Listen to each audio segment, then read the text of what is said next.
Jacques Lemaire wasted his career. Here was a guy who had all the talent in the world, played for the greatest hockey dynasty ever, and yet somehow managed to destroy everything he worked for with one shocking decision. He walked away from millions of dollars and threw his legacy into the shadows of far less accomplished teammates. But wait, before you write off Lemaire as just another athlete who made terrible choices, consider this. The man won 8 Stanley Cup championships as a player. 8. He was inducted into the Hockey Hall of Fame and named one of the 100 greatest NHL players in history.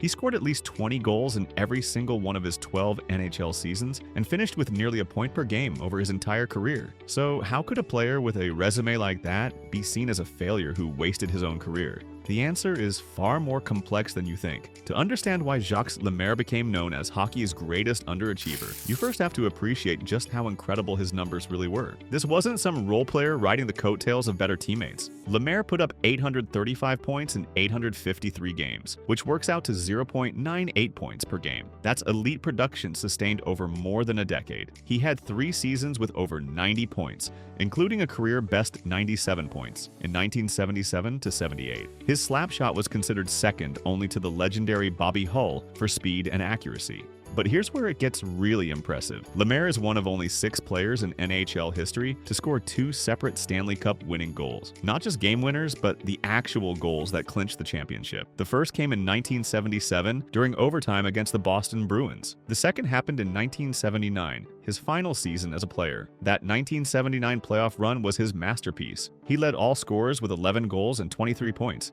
going out on the highest possible note. What made Lemaire special wasn't just his scoring, though. He was hockey's first true two-way forward before anyone even used that term. On a team loaded with offensive superstars, he became their defensive conscience. He centered a line between Guy Lafleur and Steve Shutt, 2 Hall of Fame scorers who could focus purely on offense because they knew Lemaire had their backs. His mind wasn't just on scoring goals, as he put it himself. His focus was on everything, especially back-checking and making plays. It's hard to believe a player this dominant could be forgotten, and if you think this is impressive, his full story is even crazier. Make sure you subscribe so you don't miss more stories about legends like him. The problem was that Lemaire played for what many consider the greatest dynasty in sports history. The Montreal Canadiens of the late 1970s didn't just win, they dominated everything in their path. From 1976 to 1979, they won 4 straight Stanley Cups and were virtually unstoppable. The 1976 to 77 team set an NHL record with 132 points, losing only 8 games all season long. This roster had 11 future Hockey Hall of Fame players. Think about that for a second. 11 Hall of Famers on one team. The media attention naturally went to the most exciting stars. Guy Lafleur was at his absolute peak, winning 3 straight scoring titles and captivating fans with his flowing hair and explosive rushes. His nickname was the Flower, and he was the face of the entire franchise. Steve Shutt, Lemaire's other line mate, scored 60 goals in 1976 to 77, leading the entire league. The defense had the big 3 of Larry Robinson, Serge Savard, and Guy Lapointe, all Norris Trophy candidates. Bob Gainey was so dominant defensively that they basically created the Selke Trophy for him. Ken Dryden was the brilliant goaltender who seemed to solve every puzzle opponents threw at him.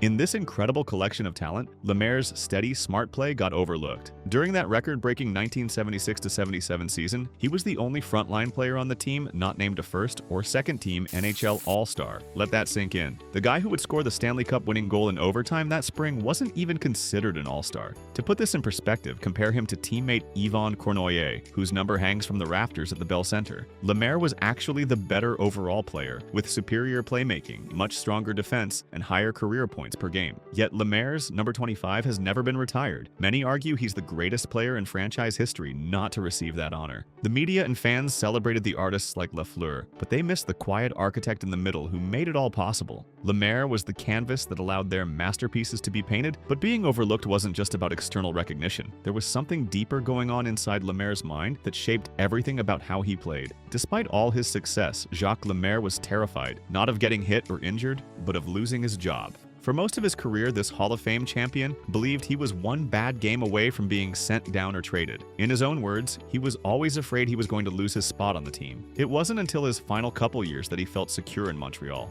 Think about that. A player who won 8 championships spent most of his career feeling like he might get cut at any moment. This fear came from somewhere deep in his past. Lemaire grew up in La Salle, Quebec, and had to leave school early to work after his father died. He learned that nothing was guaranteed and everything had to be earned over and over again. When asked years later about his constant need to prove himself, he simply said, "Maybe it's how you're raised." This anxiety followed him to the NHL and shaped every aspect of his game.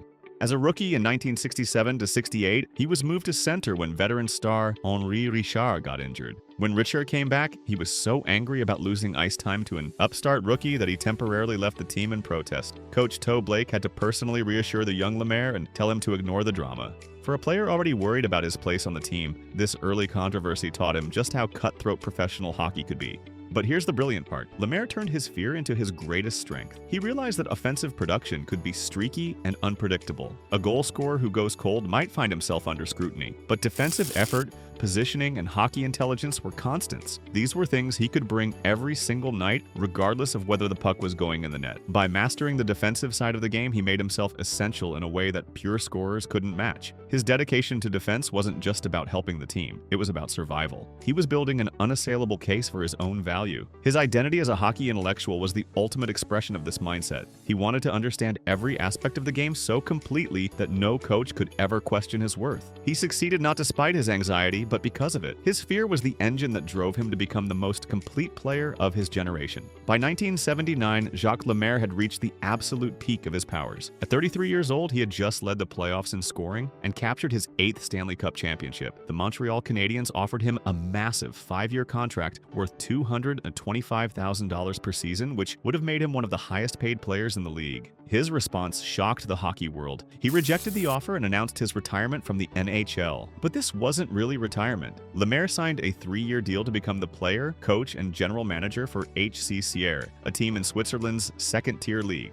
The money was much less, just $75,000 per year tax-free, plus a house, car, and maid. His close friend Mario Tremblay was so sure this was just a negotiating tactic that he bet $100 with the team's trainer that Lemaire would be back in a Canadiens uniform by fall. When Lemaire heard about the bet, he told the trainer to double it on his behalf. Everyone assumed this was about money, but the real reasons ran much deeper. Lemaire was disgruntled with how Montreal's management treated him in his final season. After 12 years of constant pressure and anxiety, he was mentally exhausted. He admitted he was tired of being tense most of the year. The psychological toll of always feeling like he had to prove himself had finally become too much to bear. But the most important factor wasn't what he was running from, but what he was running toward. The Swiss contract offered something Montreal's millions couldn't buy: complete control. For the first time in his professional life, Lemaire had total autonomy. He could quit, renegotiate, or move to another team whenever he wanted. As he put it, that's called freedom. This wasn't career suicide, it was career evolution. Lemaire had always been interested in coaching,